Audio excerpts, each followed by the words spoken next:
तप के बारे में, स्वाध्याय के बारे में, नियमों के बारे में, शरीर के बारे में, जिससे कि हमारा शरीर स्वस्थ रहे। तप का सबसे बड़ा फायदा यही होता है कि हमारा शरीर स्वस्थ रहे। क्यों गुरु जी?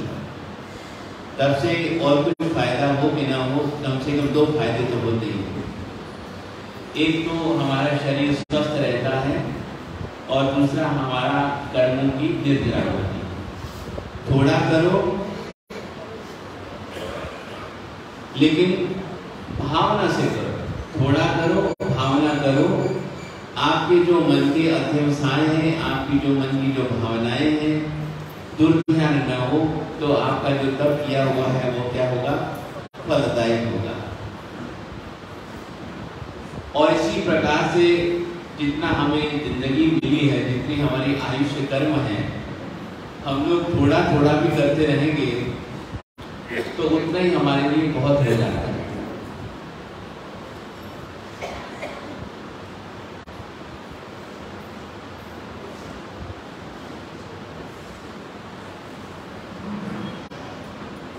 तो इसके लिए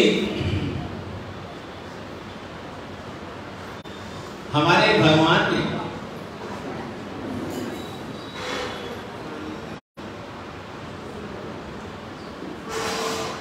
चाहे शरीर कहूं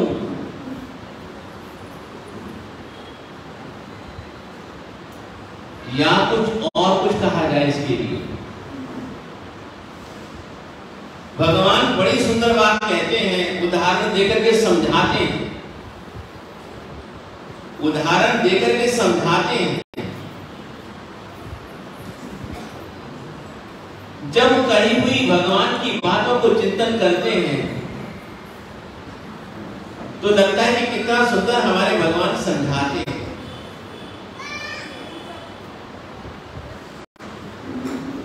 हमारे शरीर को या हमारी आत्मा को या हमारे शरीर को या हमारी आत्मा को भगवान ने एक उपमा दी। भगवान ने एक उपमा दी। वो उपमा दी है भगवान ने सोने की। वह भगवान ने उपमा दी है सोने की।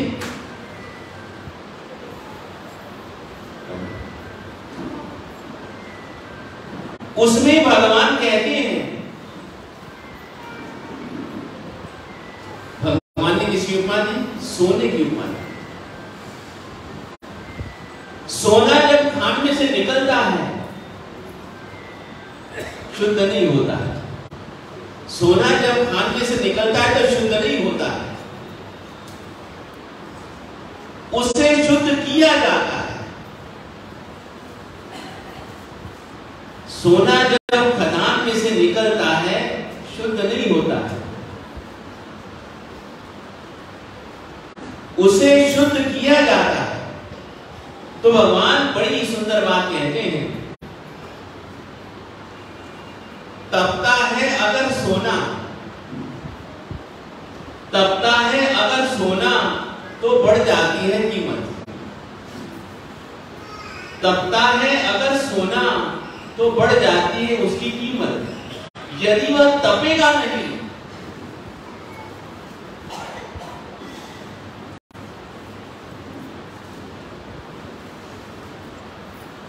यदि वह तपेगा नहीं तो शुद्ध नहीं होगा। यदि वह तपेगा नहीं तो वह शुद्ध नहीं होगा। केवल इतना ही काम है।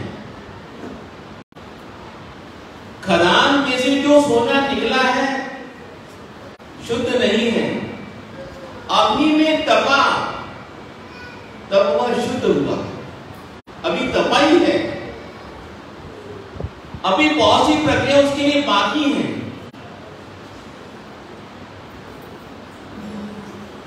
सीधा ही उसको धारण नहीं कर सकते जब तक उसकी परीक्षा नहीं होती, जब तक उसका आभूषण नहीं बनता, उसके बाद ही वह आभूषण, वह सोना धारण करने योग्य बन जाता है। इसलिए आपने देखा होगा ऊपर की साज सज्जा ये चिरस्थायी नहीं होती। ऊपर की साज सज्जा यह चिरस्थायी नहीं होती है। छोटे से बालक को देखो, जितना उसका मन सरल होता है, जितना उसका मन निष्कपट होता है, उतना ही उसके चेहरे के ऊपर, उसके शरीर के ऊपर सुंदरता नजर आती है।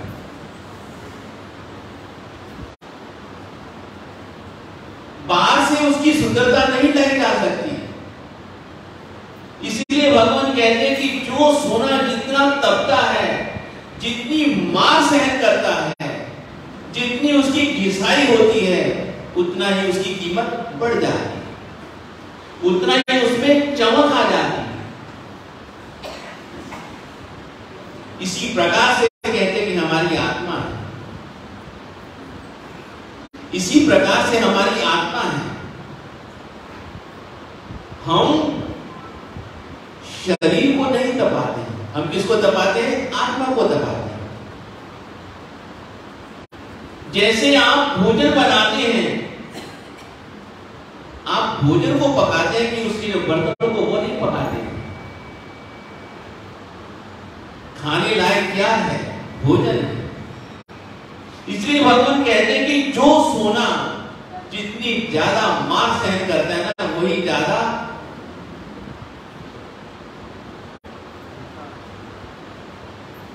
धारण करने योग्य बन जाता है। जो सोना जितनी ज्यादा मार सहन करेगा, वही उतना ज्यादा प्रभावशाली होगा। इस बात को समझाते हुए हमारे भगवान कहते हैं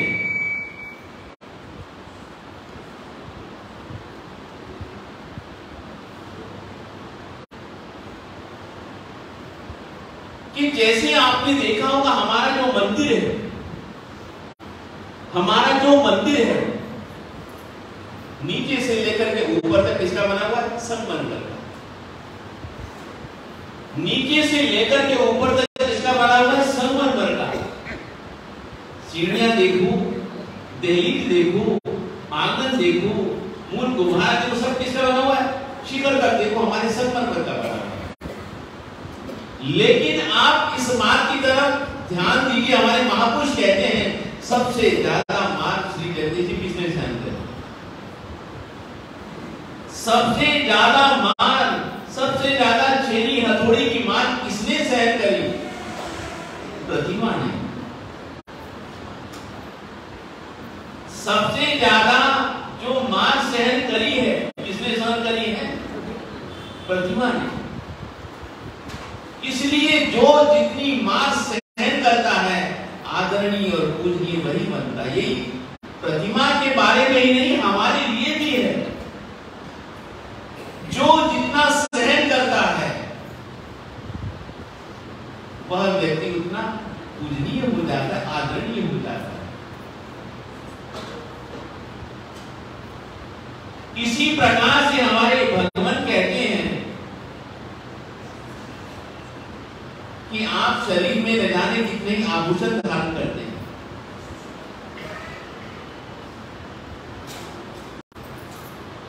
सारे आभूषण कोई हाथ में धारण करते हैं, कोई उंगली में धारण करता है, कोई कंठ में धारण करता है।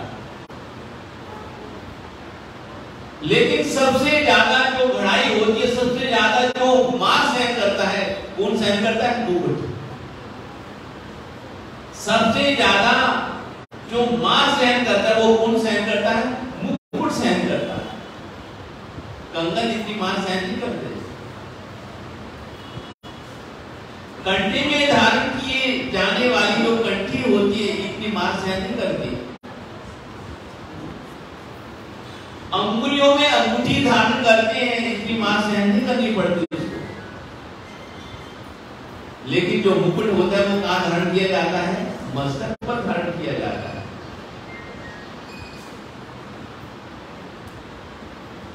आपने पढ़ा भी होगा, सुना भी होगा, जब राजा खुश हो जाता है, प्रसन्न हो जाता है, जब राजा कोई समाचार सुनकर के प्रसन्न हो जाता है, सब कुछ दे देगा लेकिन मुकुट नहीं देगा।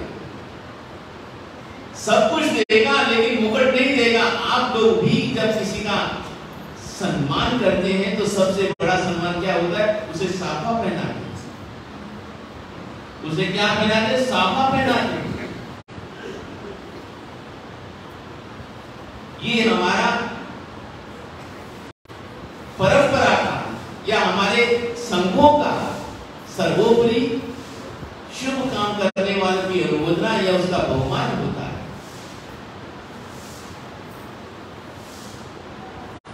इसलिए हमारे भगवान कहते हैं कि जो व्यक्ति जितनी मार सहन करता है ना, वह व्यक्ति उतना ही दुनिया में पूजनीय हो जाता है।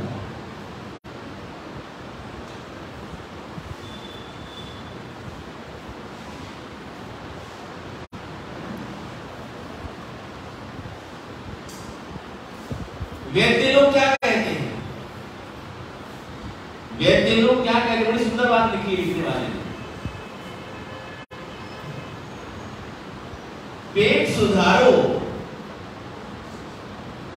पेट सुधारो तो शरीर सुधर जाएगा। पेट सुधारो तो शरीर सुधर जाएगा।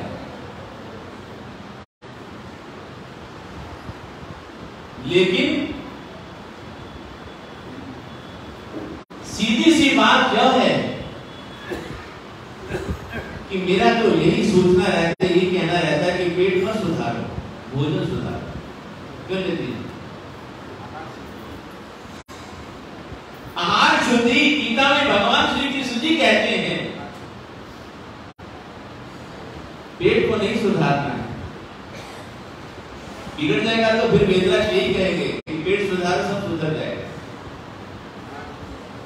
लेकिन हमारे भगवान कहते हैं, श्री कृष्ण जी भी कहते हैं, आहार शुद्धि सत्व शुद्धि।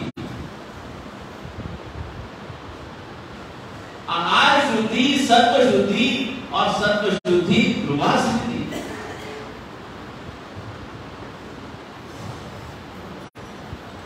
इसलिए वेदराज कहते, लिखने वाले ने तो बहुत अच्छी बात लिखी है। जब व्यक्ति बीमार पड़ जाता है तभी तो वैद्य के पास में जाएगा, उससे पहले कोई वेदराज के पास में नहीं जाता।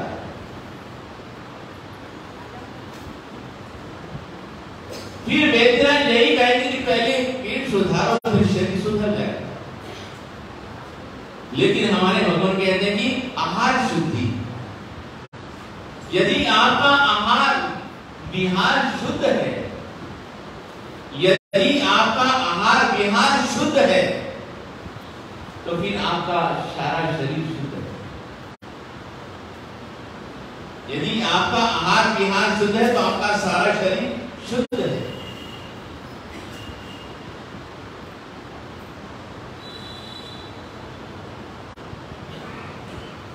जब पहली बार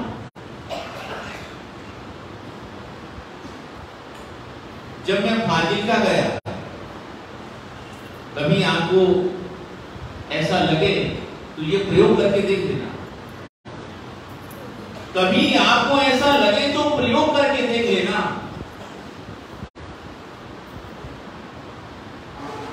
हमारे नगर निगम के श्री बजरंगलाल जी गुप्ता जी हमारी गली में एक मंदिर था, दर्शन करने के लिए आते, पता लगा कि संत लोग यहाँ विराजे हैं तो चले आते। अच्छे लोग थे, धार्मिक व्यक्ति थे, पूजा पाठ करने वाले थे, प्रभु भक्त थे।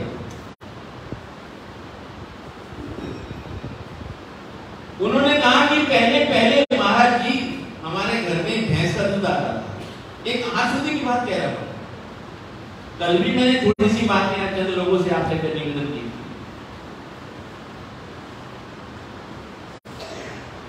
तो उन्होंने कहा कि महाराज जी पहले हमारे घर में भैंस का दूध आता था, लेकिन जैसे जैसे हमारे परिवार में बच्चों का जन्म हुआ, सब कुछ हुआ, सब कुछ हुआ, तो कुछ आलसी भी थे, कुछ आलसी भी थे और कुछ पढ़ाई में कमजोर भी थे। आलसी भी थे। अब छोटी सी बात निवेदन करूं कि आपने देखा होगा कि भैंस जाकर के कीचड़ में बैठ जाती है, गाय नहीं बैठती। क्यों बोलो? गाय की तो घर में सेवा होती है। भैंस जाकर के कीचड़ में बैठ जाएगी तो बैठ जाएगी।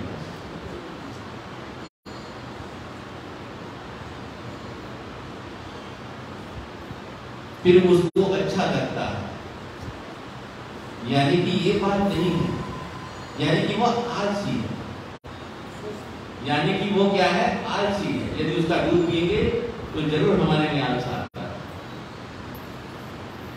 तो गुप्ता जी ने ये बात नहीं माना कि ये मेरे अनुभव की बात है। किसी व्यक्ति ने कहा कि आप इनको गाय का दूध पिलाओ, आप इनको गाय का दूध पिलाओ।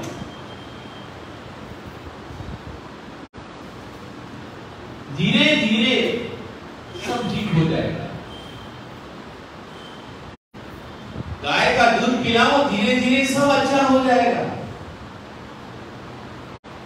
मैंने उसकी बात को माना और उस दिन से आज दिन तक हमारे घर में भैंस का दूध नहीं आता, गाय का दूध ही आता है। हम वही पीते हैं सुबह से लेकर शाम तक। चाहे महंगा है चाहे सस्ता पिएंगे तो गाय का दूध ही पिएंगे। और आज किसी बात की कमी नहीं, कितना फर्क होता है गाय के दूध में और भैंस के दूध में।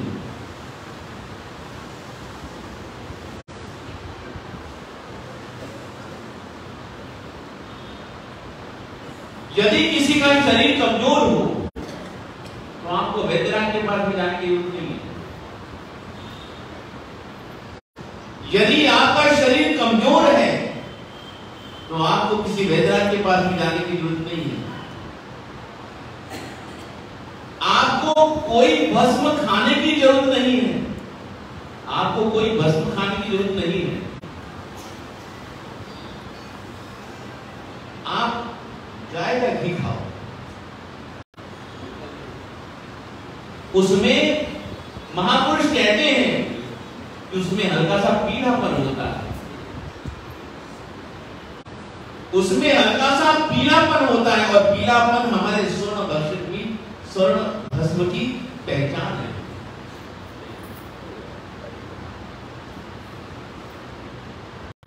आप वैद्यनाथ के पास में जाओगे, कितनी महंगी मिलती है स्वर्ण भस्म।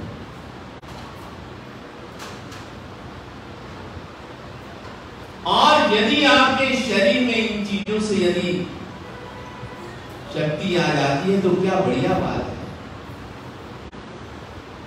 इससे सस्ता श्री जगदीश जी कोई उपाय नहीं है।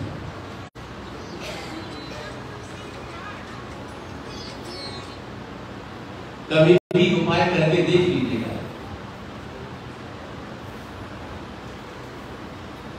अनुभवी लोगों ने ऐसे ऐसे उपाय बताए और एक दूसरी बात निवेदन करूं कि हमारे यहां पर गाय की इतनी महिमा कही जाती है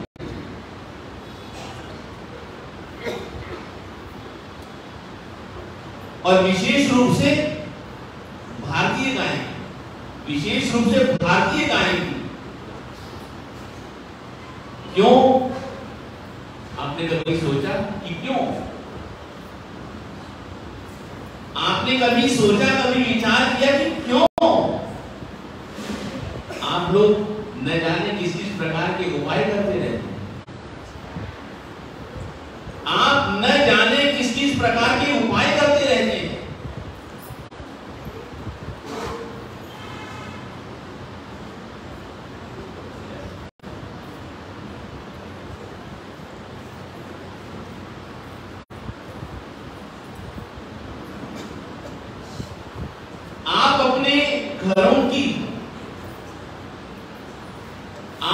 अपने घरों की नकारात्मक ऊर्जा को समाप्त करने के लिए या नकारात्मक ऊर्जा को सकारात्मक में परिवर्तित करने के लिए जगह जगह पिरामिड लगा देते हैं कि हमारे घर में सकारात्मक ऊर्जा प्रवेश करे, नकारात्मक ऊर्जा हमारे घर में प्रवेश न करे। उसके लिए कई जगह के ऊपर लोग जेबों में, न जाने घरों में पिरामिड लग लेते हैं। लेकिन भगवान ने इस भारतीय गौ को, लेकिन इस भारतीय गौ को ऊपर क्या होता है, कमल के ऊपर उसको क्या कहते हैं, चलो जो भी कहते हैं, जो भी कहते हैं, ये कुदरत की तरफ से इसलिए कहते हैं कि उसके ऊपर क्या है, पिरामिड है।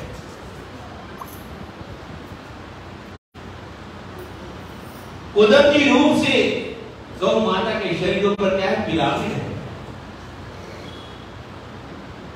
और किसी जानवर के शरीर के ऊपर ऐसा कोई पिरामिड नहीं है।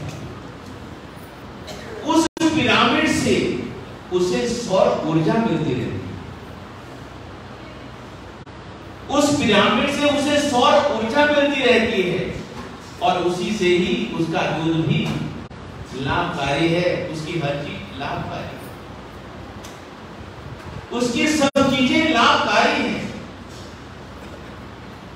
क्योंकि उस सूर्य से उसको ऊर्जा मिल जाती है, सूर्य से उसको शक्ति मिल जाती है। ऐसी विशेषता आपको और किसी जानवर में और किसी प्राणी में नहीं मिलेगी, ये बात निश्चित है। इसलिए हमारे भगवान कहते हैं, अनुभवी लोग कहते हैं कि इन बातों को हमेशा जिंदगी में याद रखें, कभी ना कभी काम आएगी।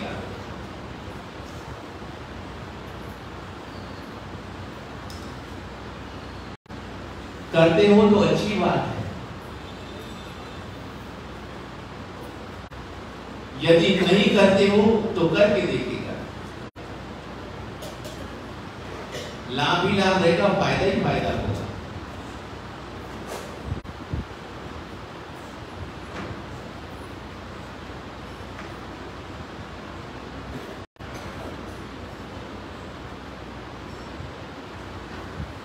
फिर उसके बाद दूसरी पंक्ति में लिखने वाले ने लिखा,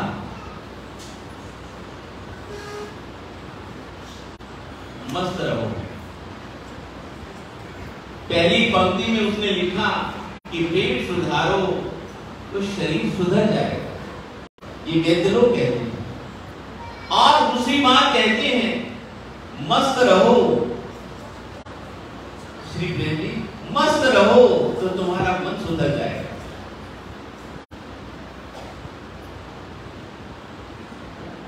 लेकिन हम लोग मस्त नहीं रहते हैं,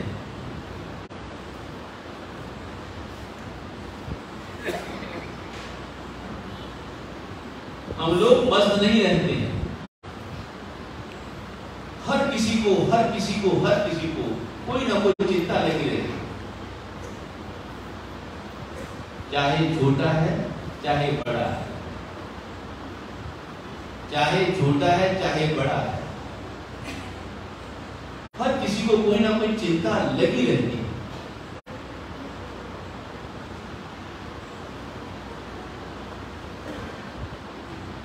तो लिखने वाले ने बड़ी सुंदर बात लिखी है, कही है, हमारे ऊपर कितना बोझ है, हमारे ऊपर कितना बोझ है,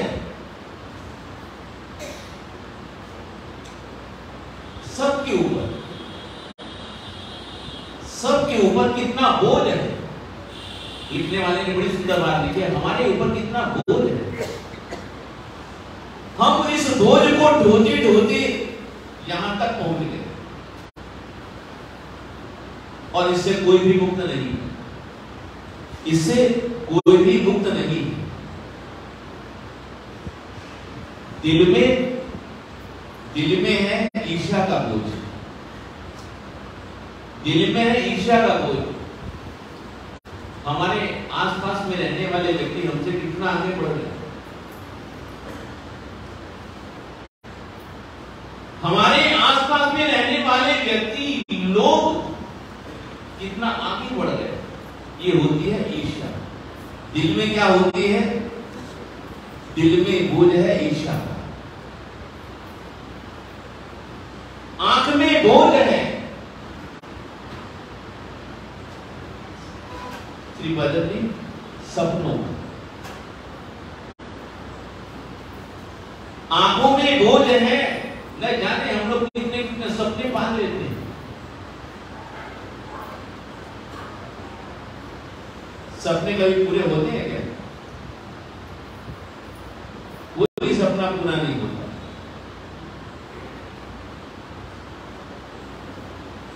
चाहे जितने मर्जी सपने देखते रहो, लेकिन कोई पूरे नहीं होते। और हमारे मन में बोझ है विचारों का, हमारे मन में बोझ है विचारों का। मन का काम ही यही है, मन चंचल, मन का काम ही यही है।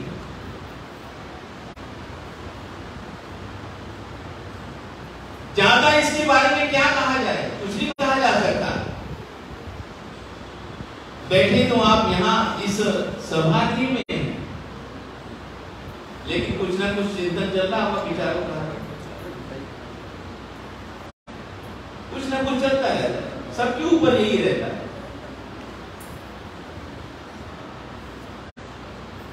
फिर उसके बाद में कहते हैं कि जीव में है पर निंदा का बोझ, जीव में है पर निंदा का बोझ। हमारे यहां पर, हालांकि मुझे अभी याद नहीं है,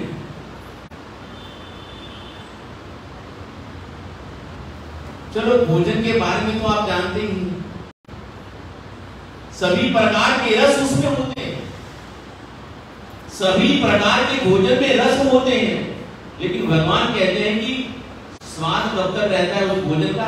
जिह्वा तक रहता है। इसी प्रकार से कहीं पर हमारे वीर रस है, कहीं पर शांत रस है, किसी पर वैराग्य रस है, लेकिन सब रसों में यदि कोई सबसे बढ़िया रस है ना, निंदा का रस है। हर व्यक्ति को इसमें रस आता है, और उसकी सबसे बढ़िया पहचान होती है। फिर क्या हुआ?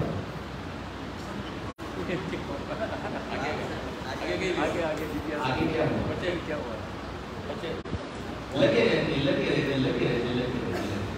रस है, सबका ही ऐसा रहता, सबका ही ऐसा रहता है।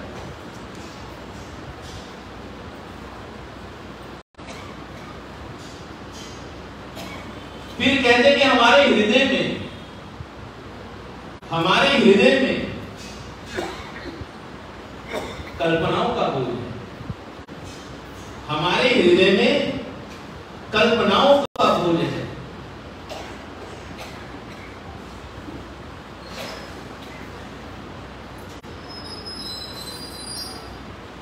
हमारे हृदय में कल्पनाओं का बोझ है,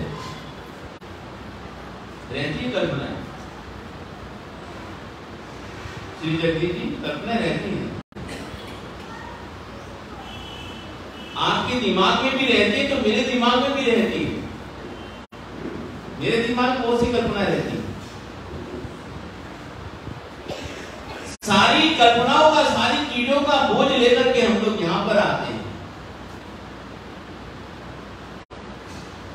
सब चीजों का बोझ लेकर के हम लोग यहां पर आते हैं, लेकिन फिर हमारे कौन? आचार्य श्री हेमचंद्र सूर्य जी महाराज कहते हैं कि हे भगवान, इतने सारे बोझ लेकर के मैं आपके पास में आया हूं, कृपा करके मेरे बोझ को उतार दीजिए। हमारे बोझ को, हे प्रभु, हे भगवान, हमारे को ये बोझ उतार करके बोझ रहित बना दीजिए।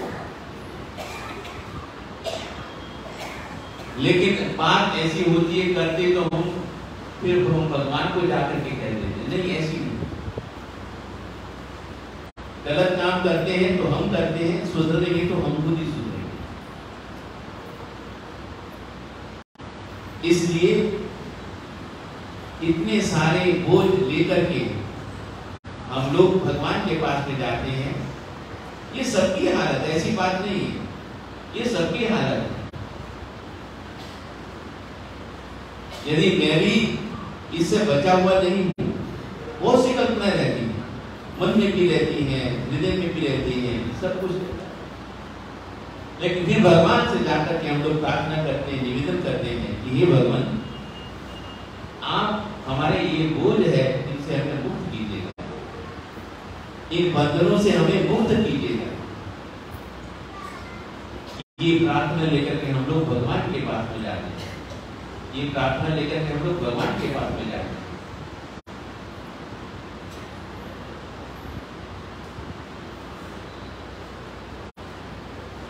हमारे कार्यकर्ताओं को जितना भी धन्यवाद दूं, हमारे जो कहूँ कि जो हमारे जो सेवा मंडल है, जिसे पुस्तकारी जो भी करते हैं, व्यवस्था जमाते हैं, जितना भी इनको धन्यवाद दूं उतना ही कम है।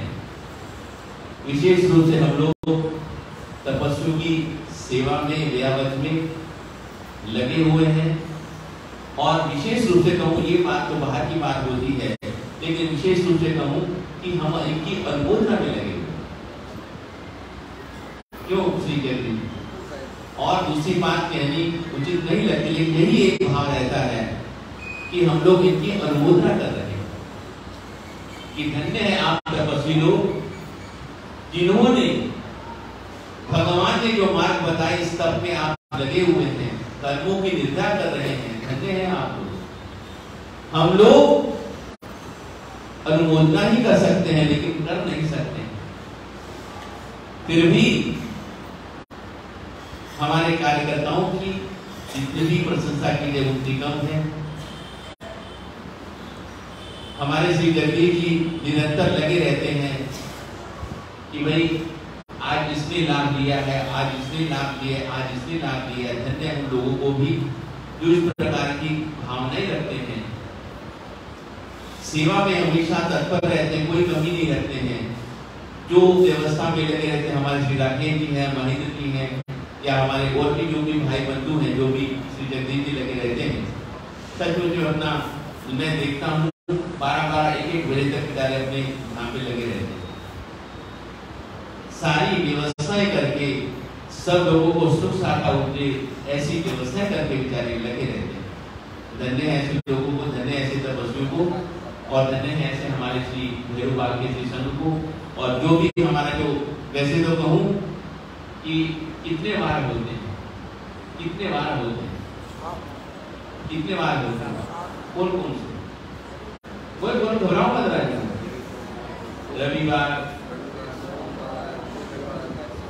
सोमवार, मंगलवार, बुधवार, गुरुवार, शुक्रवार, शनिवार, रविवार। लेकिन एक परिवार को याद रखना, परिवार, ये हमारा क्या है? प्रभु का परिवार। ये हमारा क्या है? प्रभु का परिवार। ये क्या है? हमारा पार्षना जी का परिवार, गौड़ी पार्षना जी का परिवार। हम लोग यहाँ आते हैं, आराधना करने के लिए आते हैं, साधना करने के लिए आते हैं, दान पुण्य करने के लिए आते हैं, दानशील तप भावना के हमारे भाव रहते हैं। इस प्रकार से हम लोग अपनी भावनाओं को लेकर के आते हैं। धन्य ऐसे लोगों को, सभी को धन्यवाद के पात्र हो। फिर विशेष रूप से आज मैं इतने दिनों तक आप लोगों से कुछ कहा नहीं, लेकिन थोड़ी सी बात करने की जरूरत है कि हर व्यक्ति जो भी आप यहाँ पर पधारते हो, एक तो मन में हमेशा कामना रहती है, एक कामना तो हमेशा रहती है, हमारा क्या हो? कल्याण हो, हमारा क्या हो? कल्याण हो। लेकिन हमारे भगवान कहते हैं कि जो व्यक्ति कल्याणक दिनों की, जो व्यक्ति कल्याणक दिनों की आराधना करते हैं, उनका जरूर एक न एक दिन कल्याण होता है। श्री जगदीश जी, श्री किशोर जी, बड़ी सुंदर बात हमारे भगवान कहते हैं, जो व्यक्ति, हर व्यक्ति यहाँ पे जो भी पधारते हैं, मैं भी चाहता हूँ कि मेरा भी कल्याण हो। मालूम नहीं कितने भाव कर काम कितने और बाकी हैं, कुछ नहीं कहा जा सकता। लेकिन फिर भी हमारे सभी के दिलों में ये कामना रहती है कि हमारा कल्याण, और कल्याण तभी होगा कि जब हम कल्याणक दिनों की आराधना करेंगे। आज कितनी तारीख हो गई? आज 20 तारीख हो गई। कल हमारे भगवान श्री नेमिनाथ प्रभु का जन्म कल्याणक है, दीक्षा कल्याणक है। ये दिन हमारे पवित्र कहे जाते हैं। तो यदि हम लोग भी कल्याणक दिनों की आराधना करेंगे तो भगवान हमारा जरूर कल्याण करेंगे। जितनी भगवान ने साधना की है, जितनी भगवान ने साधना बताई है, उतनी शायद हम कर पाए या न कर पाए, लेकिन जब हम कल्याणक दिनों की आराधना करेंगे तो जरूर हमारा